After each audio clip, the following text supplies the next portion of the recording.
নমস্কার বন্ধুরা, আপনারা শুনছেন অল ডে সাসপেন্স। আমাদের গত এপিসোডে আমরা কথা দিয়েছিলাম আপনাদের কমেন্ট করা নামগুলো থেকেই বেছে নেওয়া হবে আমাদের গল্পের পরবর্তী চরিত্রদের। আর কথা মতোই আজকের গল্পটি সাজানো হয়েছে আপনাদের পাঠানো সেই বিশেষ নামগুলো দিয়েই। আজকে এই হাড় হিমখরা ভৌতিক অভিজ্ঞতায় হয়তো আপনি নিজেকেই খুঁজে পাবেন। তবে হ্যাঁ, একটি গল্পে যেহেতু সকলের নাম নেওয়া অসম্ভব, তাই দুঃখিত যাদের আমরা নাম নিতে পারলাম না, তাদের নামও কিন্তু একে একে গল্প অবশ্যই আসতে থাকবে আগামীতে। গায়ে কাটা দেওয়া এই গল্পটি শেষ পর্যন্ত শুনতে থাকুন। আর হ্যাঁ, আমাদের আগামী গল্পে আপনি কোন চরিত্রে নিজেকে দেখতে চান তা এখনই কমেন্ট করে জানান। কে জানে, হয়তো পরের গল্পের নায়ক বা নায়িকা হবেন আপনি নিজেই। চলুন আর দেরি না করে হারিয়ে যাই আজকের রহস্যময় গল্পে।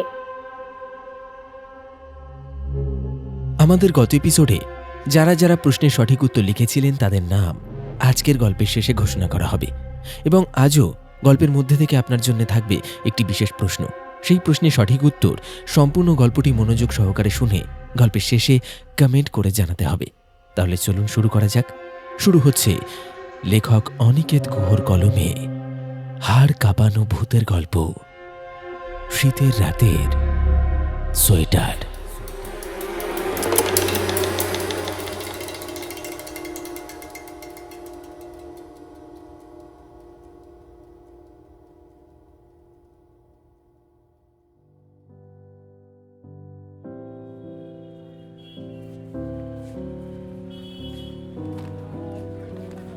পৌষের সংক্রান্তি পেরিয়েছে সবে, কিন্তু কলকাতার বুক থেকে শীতের কামড় এখনো আলগা হয়নি। বরং উত্তুরে হাওয়া যেন দাঁত নখ বের করে শহরের হাড় মজ্জা কাঁপিয়ে দিচ্ছে।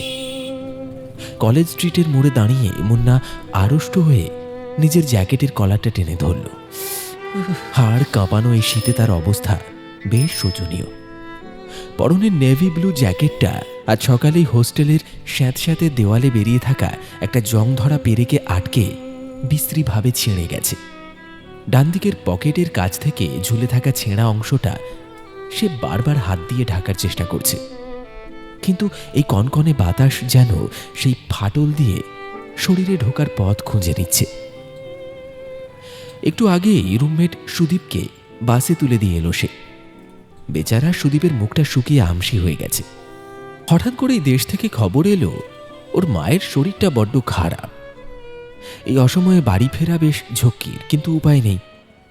সুদীপ যখন বাসস্ট্যান্ডে দাঁড়িয়ে ছল ছল চোখে বলল, ভাই, যা ঠান্ডা পড়েছে, তুই ফিরবি কি করে? জ্যাকেটটার তো এক পাশের একেবারে দফা রফা। মুন্না তখন হেসে বলেছিল, আরে ধুর, আমার গায়ে তো শীত লাগে না, তুই বাড়ি যা, বাড়ি গিয়ে একটা টেলিফোন করিস।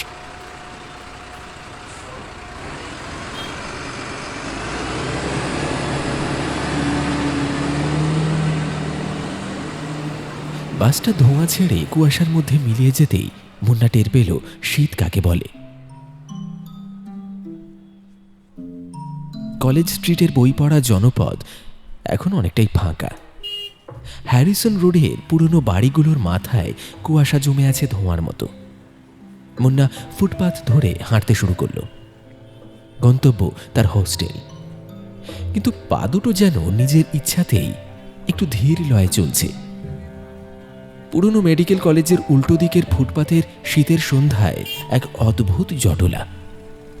টিমটিমে হ্যালোজেন আর লণ্ঠনের আলোয় বসেছে শীত বস্ত্রের পসরা।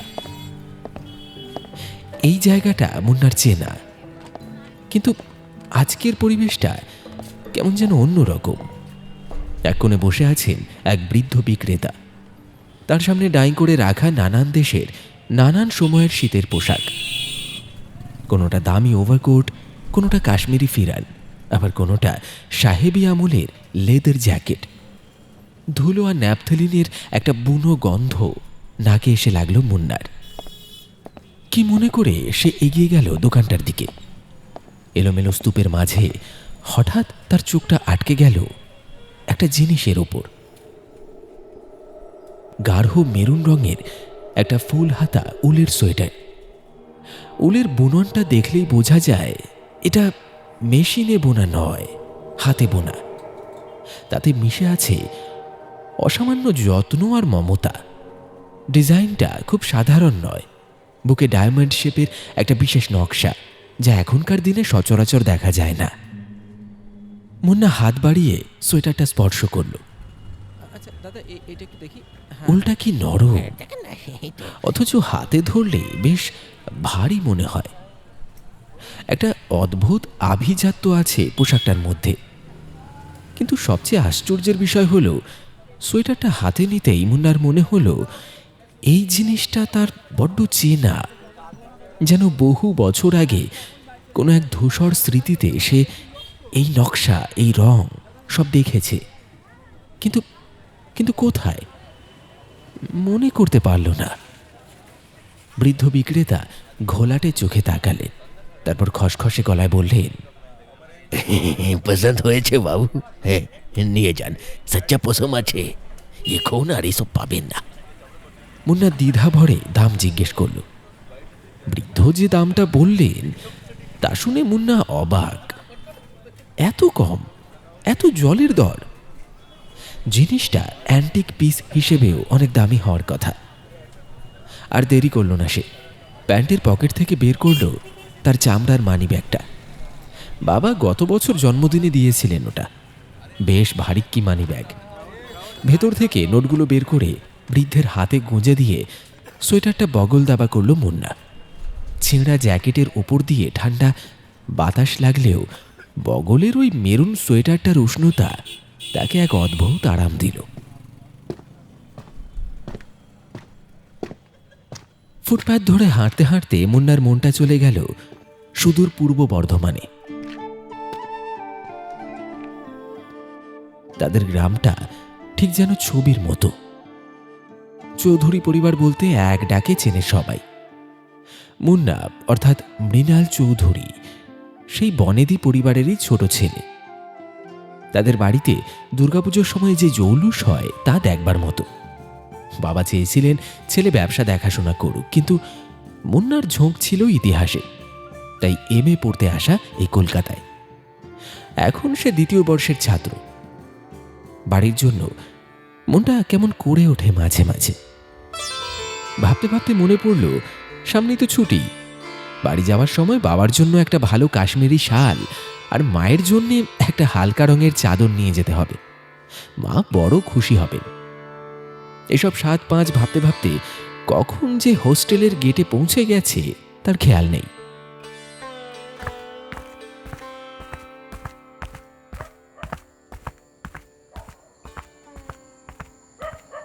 পুরনো আমলের বিশাল ইটের তৈরি হোস্টেল। কাঠের সিঁড়ি দিয়ে ওঠার সময় প্রতি পদক্ষেপে ক্যাচ ক্যাচ শব্দ হয়। দোতলায় কোনার ঘরটা মুন্নার। চাবি ঘুরিয়ে দরজাটা খুলল সে। ঘরের ভেতরটা ঘুটঘুটে অন্ধকার। অভ্যাস মতো দরজার পাশেই হাত রাতে লাগলো সুইচের জন্য। পুরনো আমলের কালো চ্যাপটা সুইচ। খট করে শব্দ হলো, কিন্তু আলো জ্বলল না। মুন্না অবাক হয়ে বারান্দার দিকে তাকালো। পাশের ঘরগুলো থেকে আলো ছিটকে আসছে, করিডরের বাল্বটাও জ্বলছে। তবে কি শুধু ওর ঘরেই ফিউজ গেল? বিরক্ত হয়ে সে ডাক দিল, বাবলু কাকা, ও বাবলু কাকা। হস্টেলের এই কেয়ারটেকার বাবলু কাকা লোকটা বেশ ভালো, তবে বয়সের ভারে এখন একটু ঝিমিয়ে পড়েছে। অন্য সময় হলে এক ডাকেই আগে যাই ছোট বাবু বলে হাজির হতো, কিন্তু আজ কোনো সাড়া নেই। মুন্না 2-3 বার ডাকলো, আরে বাবলু কাকা, আরে ও বাবলু কাকা। হ্যাঁ, বুড়ো মানুষ নির্ঘাত নিচে ওই গেটের কাছে আগুন পোহাচ্ছে, না তো ওই ওই খুপড়ি মতো ঘরটায় ঘুমিয়ে পড়েছে। মুন্না বিড়বিড় করল। অগত্যা পকেট থেকে দেশলাই বের করে জ্বালালো সে।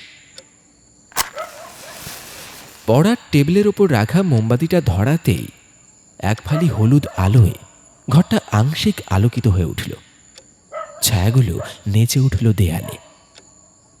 মুন্না তার সদ্য কেনা মেরুন সোয়েটারটা বিছানার ওপর রাখল। মোমবাতির কাঁপা কাঁপা আলো এসে পড়ল সোয়েটারটার উপর।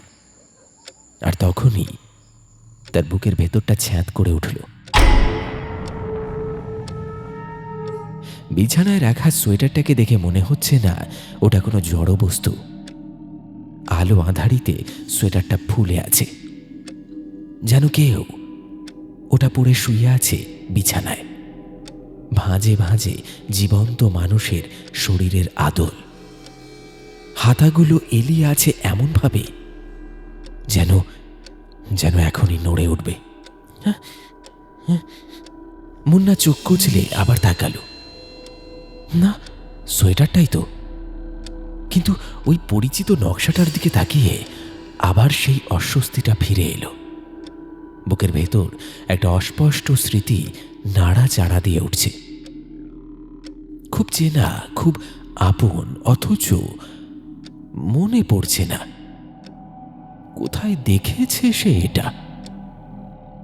বাইরে বাতাসের শোঁ শোঁ শব্দ বাড়ছে। মোমবাতির শিখাটা হঠাৎ একবার দপ করে উঠল।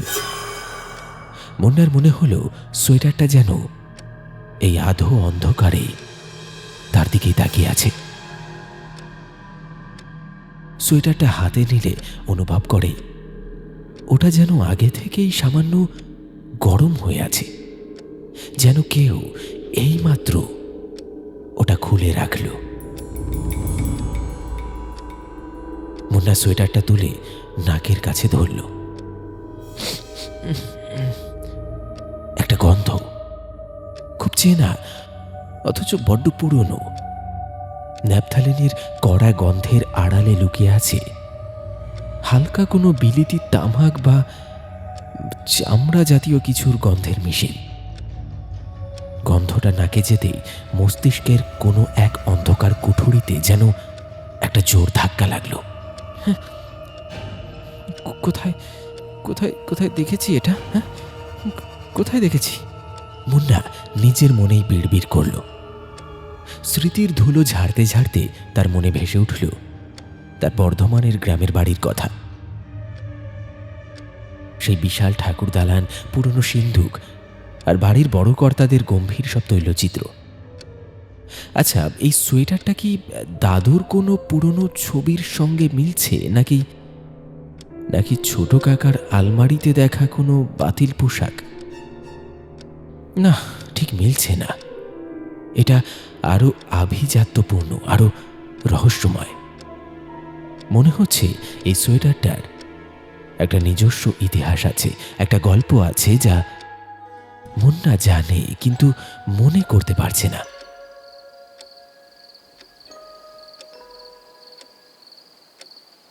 ভাবতে ভাবতে ক্লান্ত মুন্না সোয়েটারটা বিছানার পাশে রাখা কাঠের চেয়ারটার ওপর যত্ন করে মেলে রাখল। এমনভাবে রাখল যেন কেউ ওটায় বসে আছে। মোমবাতিটা তখনও জ্বলছে, তবে আয়ু প্রায় শেষ। মোমের শরীর গলে গলে জমা হচ্ছে পিরিচে। হস্টেলের করিডরে এখন পিন পতন নিস্তব্ধতা। বাইরে রাস্তায় মাঝে মধ্যে দুই একটা লরি চলে যাওয়ার আওয়াজ ছাড়া আর কোনো শব্দ নেই। তাই ঠান্ডায় মুন্নার লেপটা ভালো করে মুড়ি দিয়ে শুয়ে পড়ল। কিন্তু চোখে ঘুম নেই। আধো অন্ধকারে চেয়ারের উপর থাকা মেরুন সোয়েটারটা যেন এক জোড়া অদৃশ্য চোখ দিয়ে তার দিকে তাকিয়ে আছে।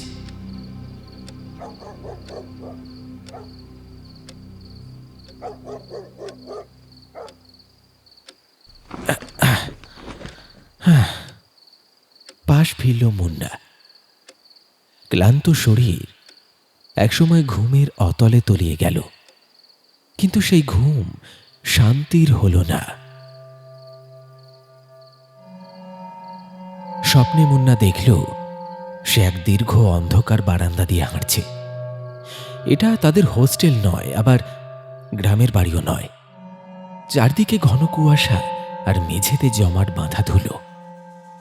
বারান্দার শেষ মাথায় একটা ঘর। ঘরটা থেকে এক ফালি আলো বেরিয়ে আসছে। মুন্না মন্ত্রমুগ্ধের মতো সেই ঘরের দিকে এগিয়ে গেল। দরজাটা সামান্য ফাঁক করা। ভেতরে উঁকি দিতেই দেখল একটা ইজি চেয়ারে কেউ একজন বসে আছে। মানুষটার মুখ দেখা যাচ্ছে না, কারণ সে উল্টো দিকে ফিরে আছে, কিন্তু তার পরনে সেই গাঢ় মেরুন সোয়েটারটা। স্বপ্নেই মুন্নার শরীরটা অবশ হয়ে এলো। সে ডাকতে চাইল, কিন্তু গলা দিয়ে কোনো স্বর বেরোলো না। হঠাৎ চেয়ারে বসা মূর্তিটা নড়ে উঠল, খুব ধীর গতিতে। ক্যাচ ক্যাচ শব্দ তুলে ইজি চেয়ারটা ঘুরতে শুরু করলো মুন্নার দিকে। মুন্না পালাতে চাইল, কিন্তু তার পা যেন মেঝের সঙ্গে গেঁথে গেছে। মূর্তিটা পুরোপুরি ঘুরল। সোয়েটারটার কলারের উপরে যেখানে মানুষটার মুখ থাকার কথা, সেখানে কিছু নেই, শুধুই একদলা জমাট বাঁধা অন্ধকার। আর সেই অন্ধকারের ভেতর থেকে দুটো আগুনের মতো লাল চোখ জ্বলজ্বল করছে। সেই ছায়ামূর্তি এবার ধীরে ধীরে তার হাতটা বাড়িয়ে দিল মুন্নার দিকে। সোয়েটারের হাতা বেয়ে বেরিয়ে এলো একটা ফ্যাকাশে হাড় সর্বস্ব হাত। সেটা এগিয়ে আসছে মুন্নার দিকে, মুন্নার গলার দিকে। না না না! একটা অস্ফুট আর্তনাদ করে ধর্মর করে উঠে বসল মুন্না। তার বুকটা হাঁপড়ের মতো ওঠানামা করছে, নিঃশ্বাস নিতে কষ্ট হচ্ছে। ঘরের ভেতরটা এখন ঘুটঘুটে অন্ধকার। মোমবাতিটা কখন নিভে গেছে কে জানে।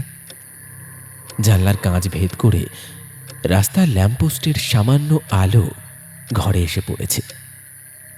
এই হাড় কাঁপানো শীতে যখন লেপের নিচেও শরীর গরম হতে চায় না, মুন্না আবিষ্কার করল সে ঘামছে। দর দর করে ঘাম ঝরছে তার কপাল বেয়ে। পিঠের দিকটা ভিজে চপচপ করছে, গলাটা শুকিয়ে কাঠ।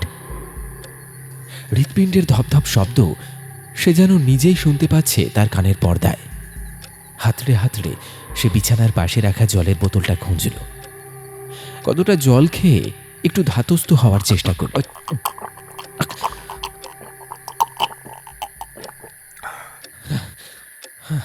স্বপ্নটা এতটাই জীবন্ত ছিল যে এখনো তার রেশ কাটেনি। চোখটা অজান্তেই চলে গেল সেই চেয়ারটার দিকে, যেখানে সে সোয়েটারটা রেখেছিল। অন্ধকারে ভালো করে দেখা যাচ্ছে না। মুন্না চোখ কুঁচকে তাকালো। চেয়ারটা কি ফাঁকা, নাকি সোয়েটারের হাতাগুলো মেঝের দিকে ঝুলে আছে? ঠিক ঠিক সেই স্বপ্নের হাতটার মতো। একটা বিশ্রী অস্বস্তি গ্রাস করলো তাকে। মনে হলো ঘরের কোণ থেকে কেউ একজন তার এই ভয়ার্ত অবস্থাটা উপভোগ করছে। হঠাৎ করেই চোখের পাতা দুটো যেন ছিঁড়ে ঘুরে গেল মুন্নার। তন্দ্রাচ্ছন্ন ভাবটা এক নিমেষে উধাও। সে সজাগ, সম্পূর্ণ সজাগ, কিন্তু জেগে ওঠার সঙ্গে সঙ্গেই এক অদ্ভুত অসহ্য গরমে তার দম বন্ধ হয়ে আসার উপক্রম হলো। হাড় কাঁপানো শীতের রাতেও তার শরীরটা যেন জ্বলছে। মুন্না বিভ্রান্ত হয়ে তার নিজের গায়ের দিকে তাকালো। পর মুহূর্তে তার বুকের ভেতরটা ধক করে উঠল। সেই গাঢ় মেরুন সোয়েটারটা, ওটা তো সে চেয়ারের উপর যত্ন করে রেখে দিয়েছিল, তবে এখন তার গায়ে কি করে? সে কি ভুল করে ওটা পরেই শুয়ে পড়েছিল, নাকি স্বপ্ন আর বাস্তবের সীমারেখাটা আজ রাতে তার গুলিয়ে যাচ্ছে? বিভ্রান্তি কাটার আগে গ্রাস করল আতঙ্ক। সোয়েটারটা শরীর থেকে খোলার জন্য সে দু হাতে সেটা খামচে ধরল। কিন্তু এ কি? উলগুলো যেন চামড়ার সঙ্গে লেপ্টে আছে আঠার মতো। খুলতে গেলে মনে হচ্ছে নিজের গায়ের চামড়া উঠে আসবে। তার মনে হলো ওটা কোনো সাধারণ পোশাক নয়। ওটা যেন এক অতিকায় জোকের মতো তার সর্বাঙ্গ জড়িয়ে ধরে আছে। তার বুকের উপর, পাঁজরের ওপর সোয়েটারটা ক্রমশ চেপে বসছে। মনে হচ্ছে তার নিজের চামড়ার উপর দিয়ে অন্য কারোর দুটো অদৃশ্য হাত সোয়েটারের ভেতর থেকে তাকে শক্ত করে চাপড়ে ধরছে। এক অলৌকিক আলিঙ্গন, যার মধ্যে কোনো ভালোবাসা নেই, আছে আছে কেবল হাড় হিম করা আক্রোশ। ঘরের বাতাস ক্রমশ ভারী হয়ে উঠছে। একটু আগেও যে ন্যাপথালিনের গন্ধটা নাকে আসছিল সেটা এখন বদলে গেছে। ন্যাপথালিনের তীব্র ঝাঁঝের সঙ্গে মিশছে পচা মাংসের উৎকট দুর্গন্ধ। মনে হচ্ছে যেন বহু দিনের পুরনো কোনো বদ্ধ ঘরে কোনো মৃতদেহ পচে গলে পড়ে আছে। মুন্নার নাড়ি ভুঁড়ি উল্টে আসার জোগাড় হলো। সবচেয়ে ভয়াবহ অনুভূতিটা হলো এরপর মুন্না অনুভব করল তার গায়ের ওপর চেপে বসা সোয়েটারটার বুননগুলো আর সাধারণ উল নেই। ওগুলো যেন জীবন্ত, হাজার হাজার সূক্ষ্ম রক্তনালী আর শিরা উপশিরা হয়ে তার লোমকূপের ভেতর দিয়ে শরীরে প্রবেশ করতে চাইছে। তার শরীরের সমস্ত উষ্ণতা জীবন শক্তি যেন শুষে নিচ্ছে ওই পিশাচ পোশাক। সোয়েটারটা বাইরে থেকে গরম, কিন্তু ভেতর থেকে বরফের চাইতেও বেশি ঠান্ডা। সেই হিমশীতল স্পর্শে মুন্নার রক্ত জমে যাওয়ার উপক্রম। মুন্না চিৎকার করতে চাইল, কে আছো? তার গলার শিরা ফুলে উঠল, বাঁচাও, মুখটা হা হলো, বাঁচাও। কিন্তু কণ্ঠ নালি দিয়ে এক ফোঁটা আওয়াজ বেরোল না। কোনো এক অদৃশ্য শক্তি তার বাক শক্তি হরণ করে নিয়েছে। সে বিছানা ছেড়ে নামতে চাইল, কিন্তু সোয়েটারটা তাকে এমন ভাবে আঁকড়ে আছে যেন তাকে বিছানার সঙ্গে গেঁথে ফেলেছে। ঠিক তখনই কানের খুব কাছেই একটা ফিসফিসানি ভেসে এলো। অস্পষ্ট দুর্বোধ্য ভাষায় কেউ যেন মন্ত্র পাঠ করছে। সোয়েটারটা কি ভিজে যাচ্ছে? মুন্না হাত দিয়ে অনুভব করল চটচটে আঠালো কিছু একটা। কাঁচা রক্তের নোনা গন্ধ যেন ঝাপটা মারছে নাকে। সামনের ড্রেসিং টেবিলের আয়নাটার দিকে চোখ পড়তেই মুন্নার হৃৎপিণ্ড যেন গলার কাছে উঠে এলো।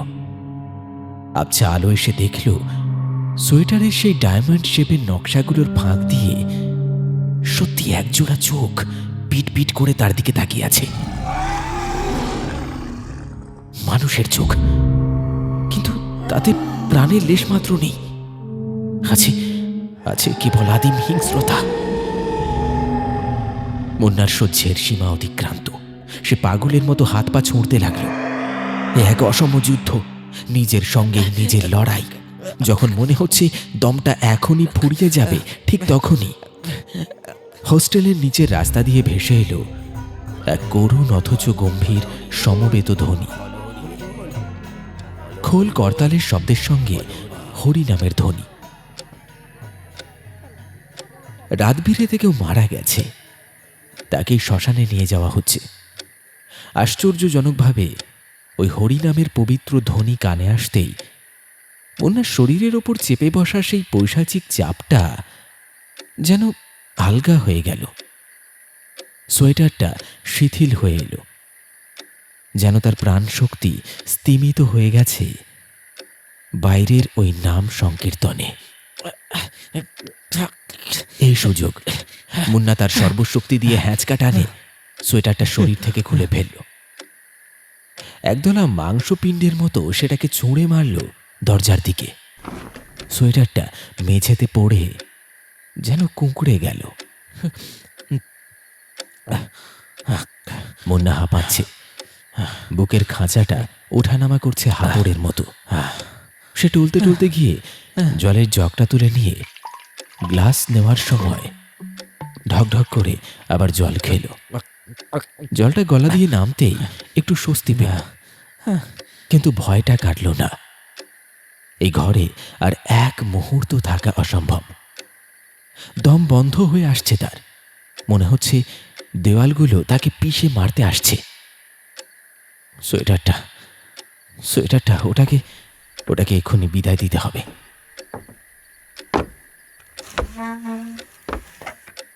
ঘর থেকে একটা পুরনো চটের থলে খুঁজে বের করলো মুন্না।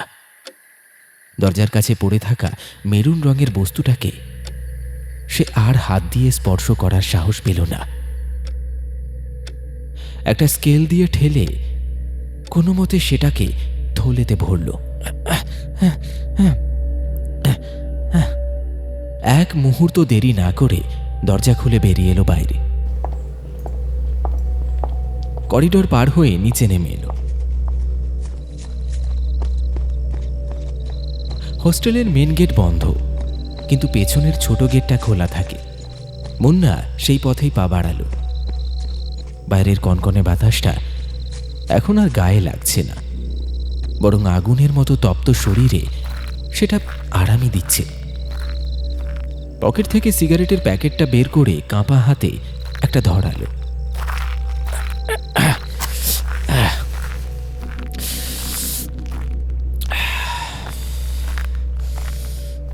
নিকোটিনের ধোঁয়া ফুসফুসে যেতেই স্নায়ুগুলো একটু শান্ত হল।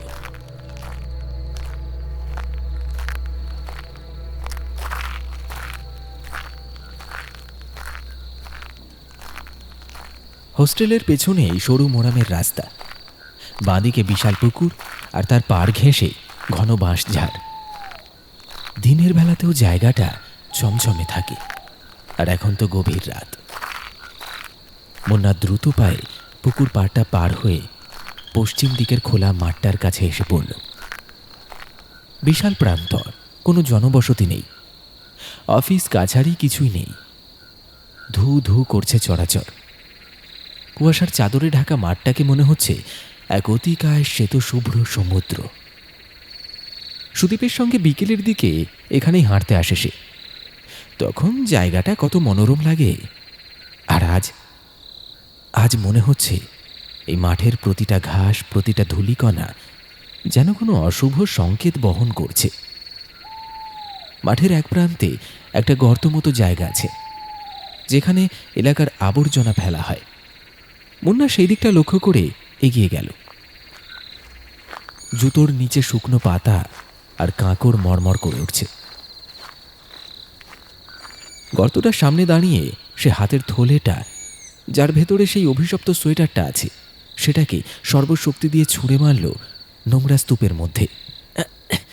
যা, আপদ বিদেয় হোক,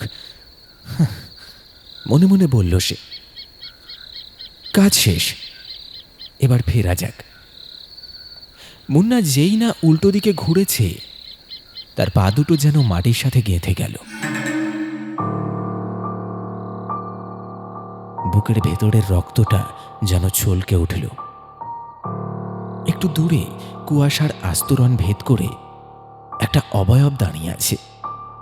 আকাশের ম্লান চাঁদের আলোয় দৃশ্যটা অস্পষ্ট, তবু বোঝা যাচ্ছে কেউ একজন দাঁড়িয়ে আছে। একটু ভালো করে তাকাতে মুন্নার মেরুদণ্ড বেয়ে ভয়ের শীতল স্রোত নেমে গেল। এক বৃদ্ধা, শরীরটা ধনুকের মতো বেঁকে গেছে, হাতে একটা বাঁকানো লাঠি, পরনে একটা জরাজীর্ণ কালো রঙের শাড়ি, যা রাতের অন্ধকারের সঙ্গে প্রায় মিশে আছে। কিন্তু যেটা সবচেয়ে বেশি নজরে পড়ে তা হলো তার মাথার ধবধবে সাদা চুল, যা হাওয়ায় এলোমেলো উড়ছে। মুন্না গলাটা পরিষ্কার করার চেষ্টা করল। গলার স্বর কাঁপছে, তবু সাহস সঞ্চয় করে সে হাঁক দিল। কে কে ওখানে? কোনো উত্তর এলো না। মূর্তিটা পাথরের মতো স্থির। কৌতূহল আর ভয়ের এক অদ্ভুত দোলা চালে মুন্না পকেট থেকে দেশলাইটা বের করল। হাত কাঁপছে। প্রথম দুটো কাঠি জ্বালার আগে নিভে গেল। তৃতীয় কাঠিটা দপ করে জ্বলে উঠল। সেই এক চিলতে আগুনের আলোয় মুন্না যা দেখল তা কোনো মানুষের দেখা উচিত নয়। আগুনটা জ্বলে উঠতেই কয়েক মুহূর্তের জন্য বৃদ্ধার মুখটা স্পষ্ট হল। চামড়া কুঁচকে ঝুলে পড়েছে, যেন যেন কত শত বছরের পুরনো। গাল দুটো গর্তের মতো ঢুকে গেছে।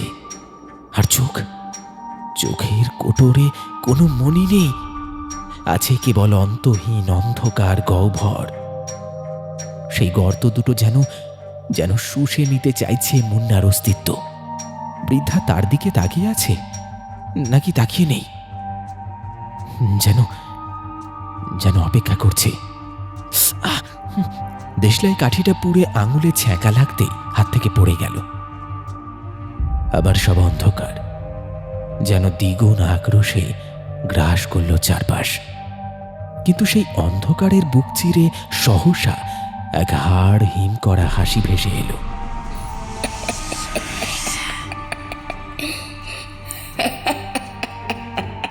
খিলখিলে হাসিটা কোনো সাধারণ মানুষের নয়। তাতে আনন্দের লেশ মাত্র নেই, আছে কেবল শুকনো হাড়ের উপর হাড় ঘষলে যে শব্দ হয় তেমন এক কর্কশ আর তীক্ষ্ণ আওয়াজ। সেই শব্দে রাতের নিস্তব্ধতা খান খান হয়ে গেল। মুন্নার মনে হলো তার শরীরের সমস্ত রক্ত ওই হাসির শব্দে জল হয়ে যাচ্ছে। মুন্না পিছু হটতে গেল, কিন্তু তখনই সেই ছায়ামূর্তি হঠাৎ কথা বলে উঠল। তার গলার স্বর যেন কোনো পাতালপুরি থেকে উঠে আসা বাতাসের মতো ফিসফিসে, অথচ স্পষ্ট। ভয় পাস না দাদু ভাই, আমাকে দেখে ভয় পাস না। আমি তো কোনো ক্ষতি করব না। আমি যে তোর দিদিমা,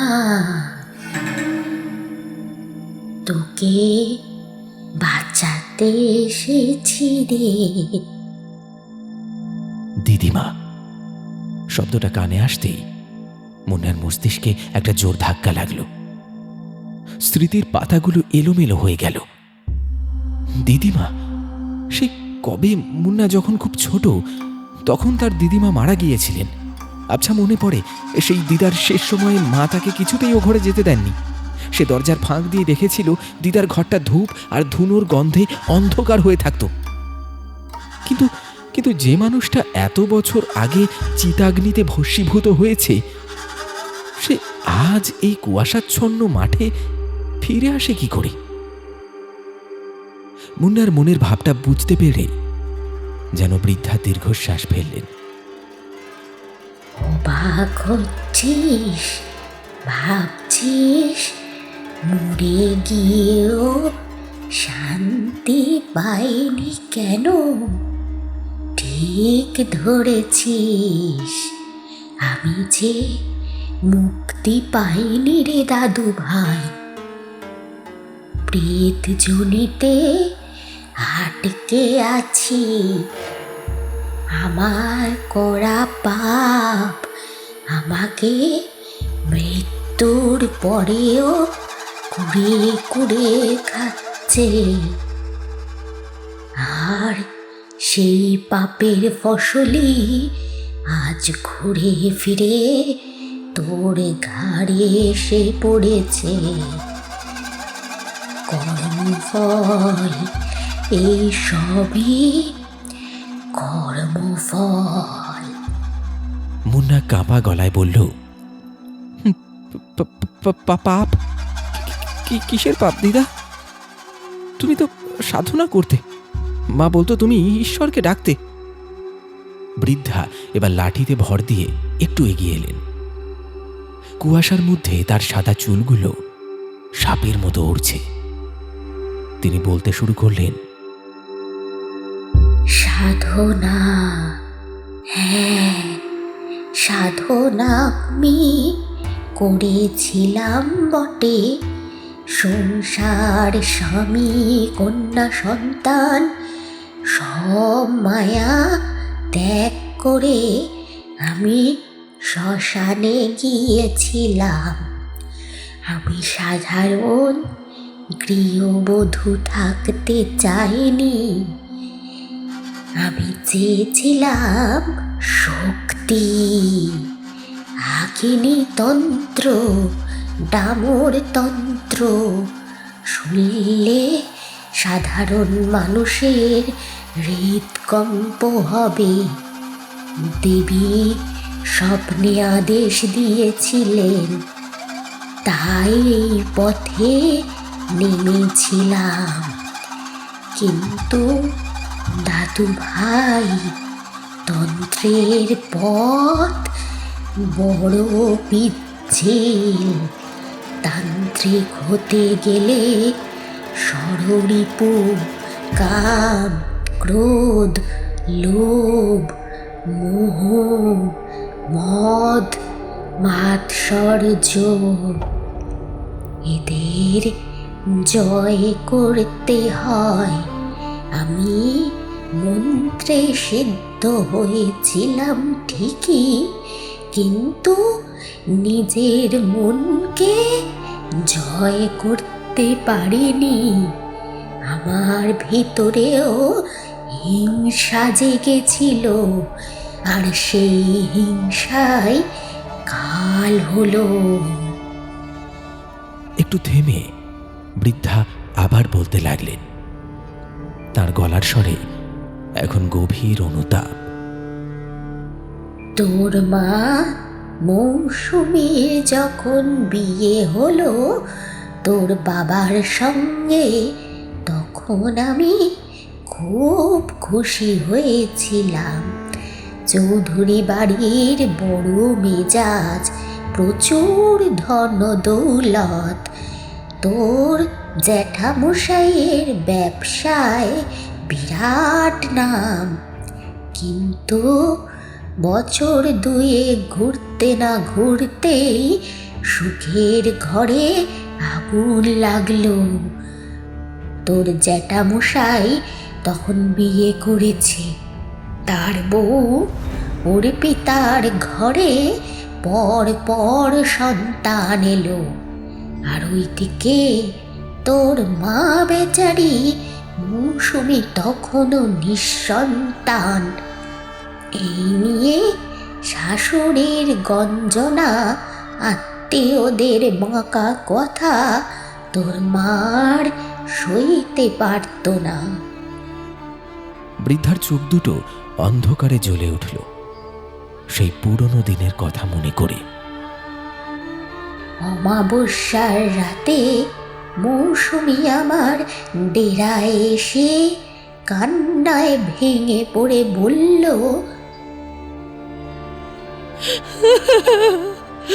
মা, মা আমি আর পারছি না।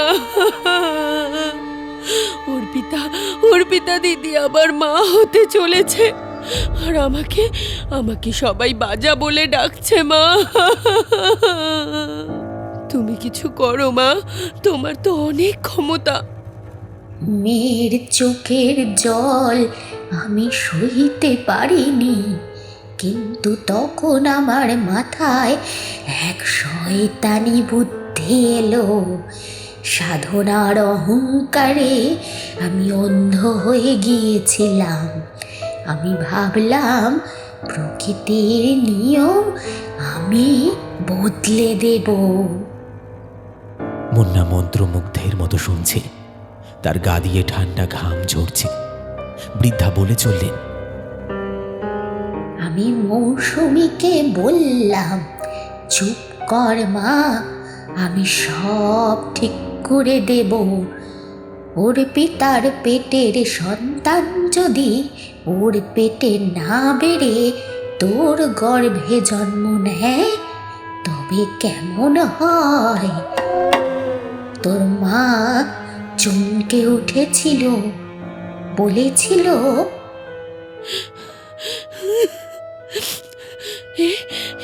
এ তুমি কি বলছো মা? এ তো মহাপাপ। পাপ পুণ্য সব মানুষের তৈরি। যা তুই পাচ্ছিস না তা ছিনিয়ে নিতে হয়। আমি এক ভয়ঙ্কর অভিচার ক্রিয়া শুরু করলাম, যাকে বলে গর্ভস্তম্ভন ও প্রাণ সঞ্চালন বিদ্যা।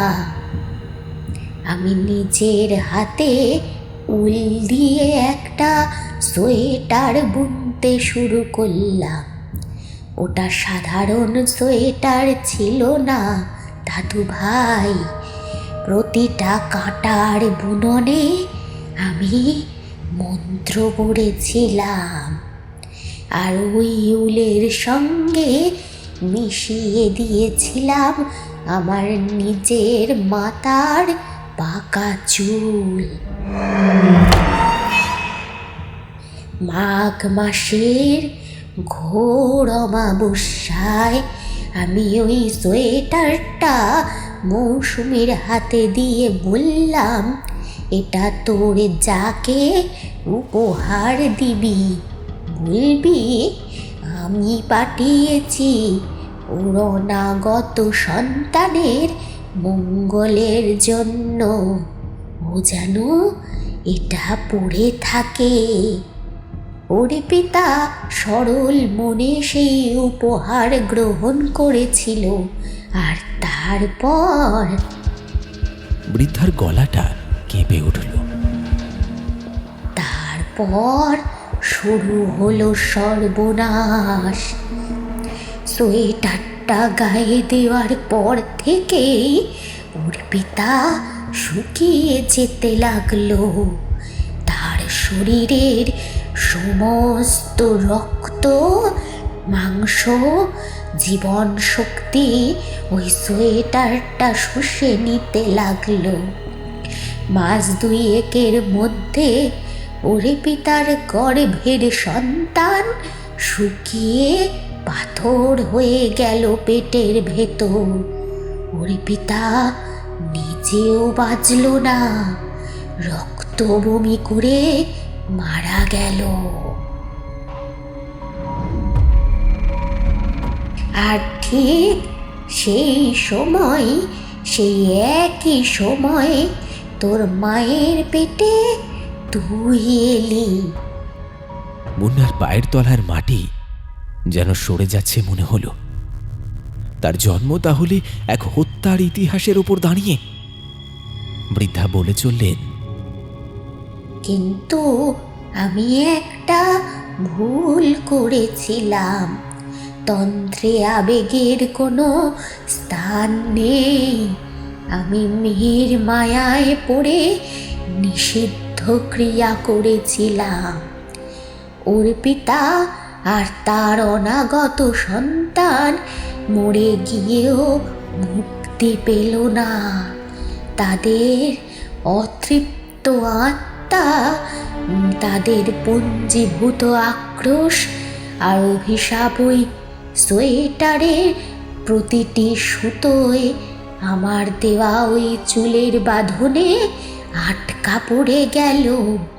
ওটা এখন আর পোশাক নয়, ওটা একটা জীবন্ত শয়তান। ওর পিতার আত্মা আর সেই ভ্রূণ মিলে মিশে এক ভয়ঙ্কর পিশাচ তৈরি হয়েছে। পিশাচ।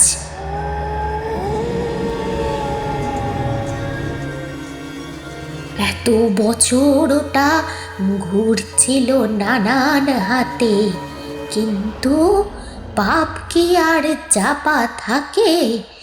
আজ এত বছর পর অদৃষ্টের ফেরে সেই অভিশপ্ত সোয়েটার আবার তোর হাতে এসে পড়েছে।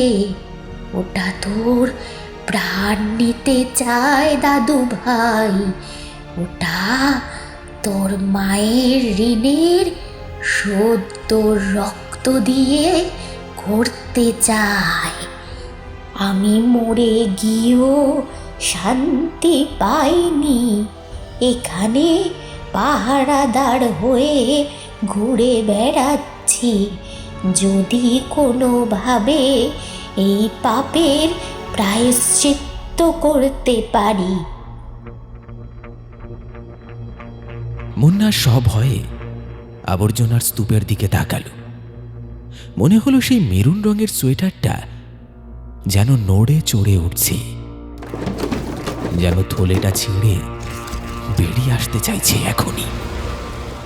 বৃদ্ধা ফিস ফিস করে বললেন, পালা দাদু ভাই, এখান থেকে পালা, কিন্তু মনে রাখিস ওটা তোকে সহজে ছাড়বে না। ওটা রক্তের স্বাদ পেয়েছে, রক্তের স্বাদ। বৃদ্ধার কথা শেষ হতে না হতেই একটা দমকা বাতাস বয়ে গেল মাঠের উপর দিয়ে। মুন্না দেখল চোখের পলকে তার দিদিমার সেই জরাজীর্ণ অবয়বটা ধোঁয়ার মতো কুয়াশায় মিলিয়ে গেল। যেন যেন এতক্ষণ ওটা কোনো শরীর ছিল না, ছিল ঘনীভূত কুয়াশার এক টুকরো মায়া। কিন্তু স্বস্তির কোনো অবকাশ মিলল না। দিদিমা মিলিয়ে যেতেই সামনের সেই আবর্জনার স্তূপটা জীবন্ত প্রাণীর মতো নড়ে উঠল। থর থর করে কাঁপছে নোংরার পাহাড়টা। চটের থলেটা যেন ভেতর থেকে কেউ কামড়ে ছিঁড়ে বেরিয়ে আসতে চাইছে। একটা অমানসিক গোঙানি ভেসে আসছে ওখান থেকে। মুন্নার স্নায়ু আর সায় দিল না। সে পেছন ফিরে দৌড় লাগালো, অন্ধের মতো দৌড়। বুক চিরে নিঃশ্বাস বেরিয়ে আসছে, পা দুটো অবশ। তবু সে দৌড়াচ্ছে। কিন্তু কিছুক্ষণ দৌড়ানোর পর এক ভয়াবহ সত্য তার সামনে উন্মোচিত হল। সে যতই দৌড়াচ্ছে মাঠের সীমানা যেন ততই সরে যাচ্ছে। চারিদিকে ঘন কুয়াশার এক অদৃশ্য দেওয়াল তৈরি করে তাকে ঘিরে রেখেছে। দিকভ্রান্তের মতো ছুটতে ছুটতে সে আবার আবার সেই বাঁশ ঝাড় আর পুকুর পাড়ের কাছেই ফিরে আসছে বারবার। এ যেন এক অন্তহীন গোলক ধাঁধা। হঠাৎ পায়ের কাছে একটা শক্ত শেকড় বা ইটের টুকরো বাঁধল। হুমড়ি খেয়ে পড়ল মুন্না। ছিটকে পড়ল একেবারে পুকুরের শান বাঁধানো ঘাটের কাছে। হাঁটু ছেড়ে রক্ত বেরোচ্ছে, কিন্তু যন্ত্রণার বোধ তার নেই। কারণ ঠিক তার সামনে পুকুরের কালচে জলের পটে দাঁড়িয়ে আছে একটা নারী মূর্তি।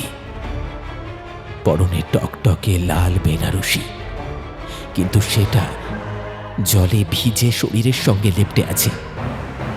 কোণে সাজ, অথচ সর্বাঙ্গে মৃত্যুর ছাপ। মুন্না চোখ তুলে তাকাতেই তার রক্ত হিম হয়ে গেল। মহিলাটির কোলে একটা অপরিণত ভ্রূণ, মাংসের দলা পাকানো, যেন মাতৃগর্ভ থেকে সময়ের আগেই ছিঁড়ে নেওয়া হয়েছে।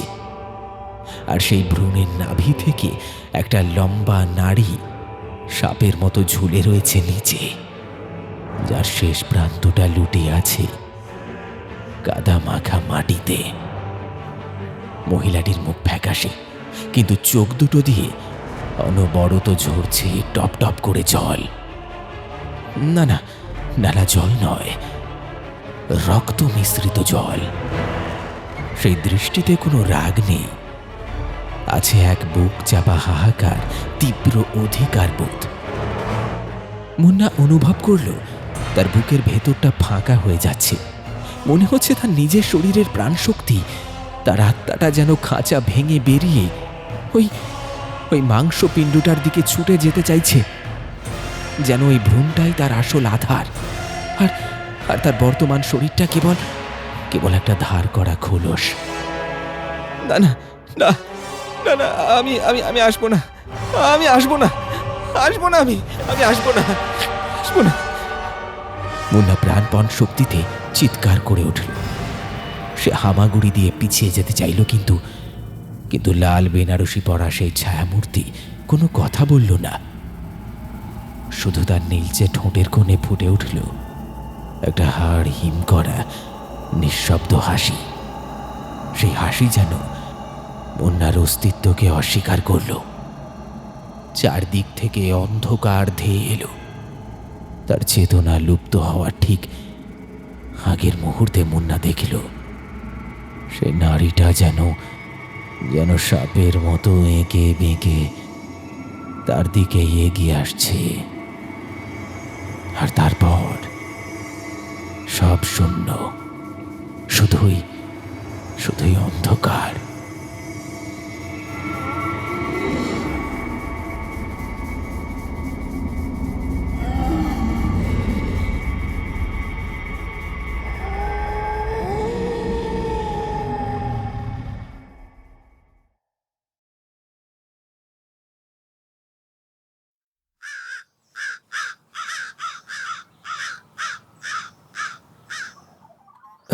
এই মুন্না, মুন্না, আরে আরে চোখ খোল ভাই, চোখ খোল।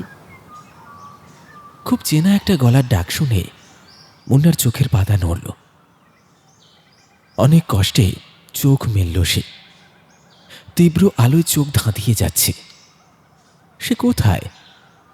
সেই শ্মশানের মতো মাঠটাই বা কোথায়? ধীরে ধীরে দৃষ্টি স্পষ্ট হল। সে শুয়ে আছে নিজের হোস্টেলের বিছানায়। জানলা দিয়ে রোদ এসে পড়েছে ঘরে। পাখির ডাক শোনা যাচ্ছে। বিছানার পাশে চিন্তিত মুখে ঝুঁকে আছে সুদীপ, আর তার পাশে দাঁড়িয়ে আছেন পাড়ার নামকরা ফিজিশিয়ান ডক্টর মিঠুন সান্যাল। মুন্নার মাথায় অসহ্য যন্ত্রণা। সুদীপ স্বস্তির নিঃশ্বাস ফেলে বলল, যাক বাবা, জ্ঞান ফিরেছে। কি হয়েছিল বলতো তোর?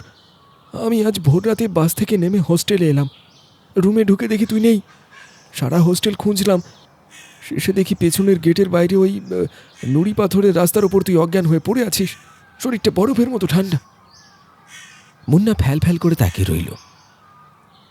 সব কি স্বপ্ন ছিল? ওই বৃদ্ধা, ওই সোয়েটার, ওই ওই লাল বেনারসি পরা মহিলা? ডক্টর সান্যাল স্টেথোস্কোপটা ব্যাগে ভরতে ভরতে হাসলেন। ভয়ের কিছু নেই ইয়াং ম্যান। প্রেশারটা খুব লো হয়ে গিয়েছিল, তার উপর হয়তো পরীক্ষার টেনশন আছে। খাওয়া দাওয়ার অনিয়ম, হ্যালুসিনেশন হওয়াটাই অস্বাভাবিক কিছু নয় এই অবস্থায়। আমি ওষুধ লিখে দিয়েছি। ভালো মন্দ খাওয়া দাওয়াই আসল ওষুধ। বন্ধুকে একটু নজরে রেখো সুদীপ, আমি চলি। ডক্টর সান্যাল বেরিয়ে গেলেন ঘর থেকে। মুন্না উঠে বসার চেষ্টা করল। শরীরটা বড্ড দুর্বল, মাথাটা এখনো ভনভন করছে। সুদীপ টেবিল থেকে ওষুধের প্রেসক্রিপশনটা দেখছে। এতক্ষণ খেয়াল করেনি মুন্না। এবার সুদীপের দিকে তাকাতেই তার বুকের ভেতরটা ধড়াস করে উঠল।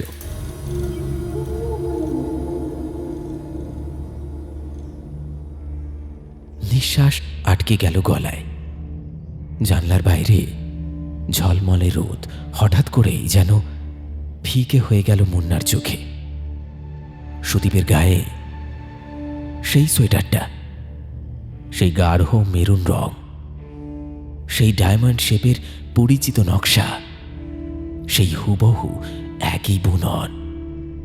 কিন্তু কিন্তু ওটা তো সে ফেলে এসেছিল ওই নোংরা আবর্জনার স্তূপে, ওই ওই অভিশপ্ত মাঠে। ওটা এখানে এলো কি করে? মুন্নার গলা দিয়ে স্বর বেরোলো না, কেবল একটা অস্ফুট শব্দ হলো, সোয়েটার, সোয়েটার। সুদীপ প্রেসক্রিপশনটা রেখে মুন্নার দিকে ফিরল। তারপর হাসল, খুব স্বাভাবিক হাসি। কিন্তু মুন্নার মনে হলো সেই হাসির আড়ালে অন্য কিছু লুকিয়ে আছে। সুদীপ নিজের গায়ের সোয়েটারটা হাত দিয়ে ঝেড়ে বলল, ও এটা? আরে তুই তো সেই কবে থেকে বলছিলি একটা ভালো সোয়েটার কিনবি। আমাকে তো বাস স্ট্যান্ডে ছাড়তে যাওয়ার সময় বললি যে রাস্তায় পেলে কিনে নিবি। আজ সকালে তোকে যখন অজ্ঞান অবস্থায় ঘরে আনলাম, দেখলাম চেয়ারের ওপর এটা পড়ে আছে। কি সুন্দর দেখতে রে। আমার খুব পছন্দ হলো, তাই ভাবলাম একটু ট্রায়াল দিয়ে দেখি। কিরে, আমাকে মানিয়েছে না? মুন্না কথা বলতে পারল না। সে দেখল সোয়েটারটা সুদীপের গায়ে যেন একটু বেশি আঁটো সাঁটো হয়ে বসেছে, যেন ওটা সুদীপকে জড়িয়ে ধরেছে খুব শক্ত করে। আর তারপরে মুন্না লক্ষ্য করল সুদীপের চোখ দুটো, সেই চেনা বন্ধু সুলভ চোখ আর নেই। সেখানে একটা ঘোলাটে চাউনি, ঠিক যেন গত রাতে পুকুর পাড়ে দেখা সেই লাল বেনারসি পরা মহিলার চোখের মতোই নিষ্পলক, জলহীন, অথচ গভীর। সুদীপ আবার জিজ্ঞেস করল, কিন্তু এবার তার গলার স্বরটা বদলে গেছে, অনেক ভারী, অনেক গভীর। কি রে, বললি না তো কেমন লাগছে আমাকে? হ্যাঁ,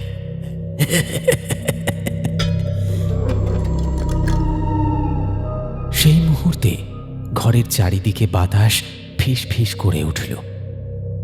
দেওয়াল থেকে, সিলিং থেকে, মেঝের নিচ থেকে, সর্বত্র থেকে ভেসে এলো এক করুণ আর্তনাদ।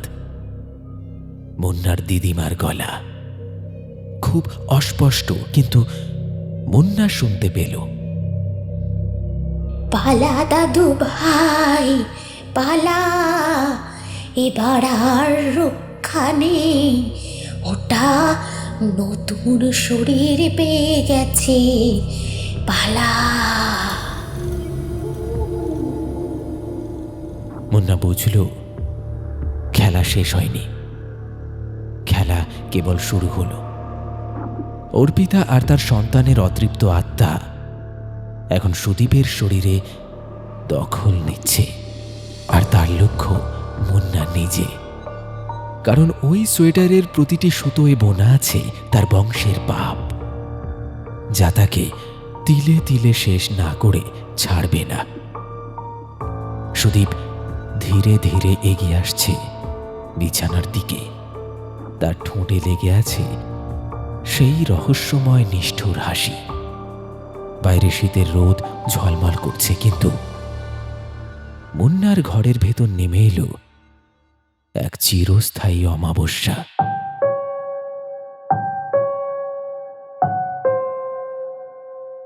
শুনলেন শীতের রাতের সোয়েটার। আমাদের আজকের নিবেদনের এই গল্পটি যদি আপনার ভালো লেগে থাকে তাহলে লাইক, কমেন্ট আর শেয়ার করতে ভুলবেন না। যেমনটা গল্পের শুরুতে বলেছিলাম, আজও গল্পের মধ্যে থেকে আপনার জন্য থাকবে একটি প্রশ্ন। যদি আজকের গল্পটি মনোযোগ সহকারে শুনে থাকেন তাহলে কমেন্টে লিখে জানান আমাদের আজকের এই গল্পে মুন্না যে ছেঁড়া জ্যাকেটটা পরেছিল সেই জ্যাকেটের রংটা কী ছিল। প্রশ্নের সঠিক উত্তর আপনার সম্পূর্ণ নামের সঙ্গে কমেন্ট বক্সে লিখে জানান। আসুন একবার চোখ বুলিয়ে দেখে নেওয়া যাক আমাদের গত এপিসোডে কারা কারা প্রশ্নের সঠিক উত্তর লিখে কমেন্ট করেছিলেন। আমাদের গত এপিসোডে প্রশ্নের সঠিক উত্তর লিখে কমেন্ট করেছিলেন হাবিব মোল্লা, শঙ্কর মণ্ডল, পূজা মণ্ডল, টুম্পা মণ্ডল, ইসমান মল্লিক, মল্লিকা বারিক, মানস জানা, রত্না সরকার, বাবু, হেমন্ত মণ্ডল, সার্থক মণ্ডল, সুষমা মণ্ডল, প্রীতি, সৌমেন, সমর্পিতা দাস, সালমা, নিবেদিতা ব্যানার্জি, কৌশিক দলুই, দেবী হালদার, সুদীপ হালদার, আশিয়া দাস জজ, জয়ন্তী দাস, রাজেশ, সুপর্ণা, সৌমেন দে, স্বস্তিকা ভৌমিক, নঈম ঘরামি, পাপাই মণ্ডল, বাবুলাল বাস্কি, তারক মাঝি, তোতন দত্ত, সনাতন হেমব্রম, বিশ্বনাথ হেমব্রম, সূর্য মাঝি, জয়দেব মুর্মু, রাজকুমার বাসিক, প্রবীর মাঝি, সদানন্দ বেরা, সৌম্য রয়, প্রদীপ মণ্ডল, ঐকিক ঘোষ, শর্মিষ্ঠা ঘোষ, মুন্না রুই দাস এবং সামিম গাজী। আপনাদের সকলকে অনেক অনেক ধন্যবাদ জানাই আমাদের সঙ্গে জুড়ে থাকার জন্য এবং আমাদের গল্পগুলি নিয়মিত শুনে গল্পে থাকা প্রশ্নের সঠিক উত্তর কমেন্ট বক্সে লিখে জানানোর জন্য। আপনারা আপনাদের সম্পূর্ণ নাম লিখে কমেন্ট করতে কিন্তু ভুলবেন না, কারণ আপনাদের মধ্যে থেকেই বাছাই করা কয়েকটি নাম নিয়ে আমাদের আগামী গল্প আবার রচিত হবে। সেই গল্পের চরিত্র হবেন আপনি। তাহলে চলুন আজকের মতো বিদায় নেওয়া যাক। দেখা হবে খুব তাড়াতাড়ি আবার একটা নতুন রোমাঞ্চকর গল্পের সাথে আগামী এপিসোডে। সকলে খুব ভালো থাকবেন, সুস্থ থাকবেন। ধন্যবাদ।